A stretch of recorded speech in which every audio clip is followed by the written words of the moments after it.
Madame Maya Kari pour le groupe Paris en commun.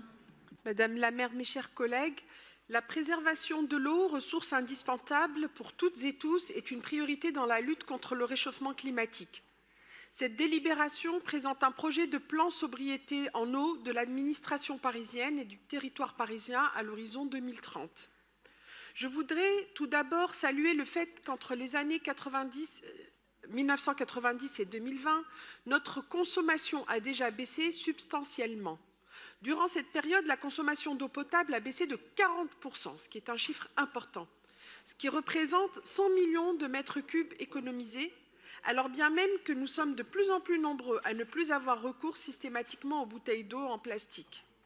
En ce qui concerne l'eau non potable, la baisse de consommation a été de 44%, ce qui représente 62 millions de mètres cubes économisés. Le projet de plan que nous examinons aujourd'hui, qui fera partie du plan climat, que nous examinerons lors de notre prochaine séance, fixe des objectifs ambitieux. Il s'agira d'avoir réduit en 2030 les prélèvements dans les milieux naturels de 15% par rapport à 2019. Pour l'eau non potable, cela représente 20% de baisse des prélèvements et pour l'eau potable, 10%.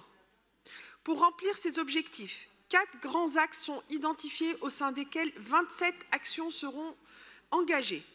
Le premier axe est l'optimisation des usages pour une réduction des prélèvements et des consommations. C'est évidemment une priorité absolue tant l'eau se raréfie.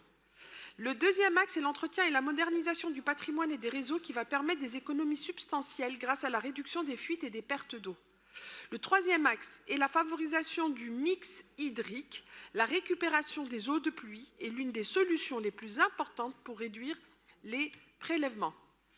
Le dernier axe est l'amélioration de la connaissance des pratiques et la sensibilisation des usages pour que toutes et tous participent à l'effort de réduction de consommation d'eau. Je salue le fait que de nombreux outils de suivi sont mis en place pour évaluer la mise en place des différentes actions. Ce projet de plan montre encore une fois l'investissement de la ville pour la préservation des ressources naturelles et la lutte contre le dérèglement climatique et je vous invite à voter favorablement. Je vous remercie.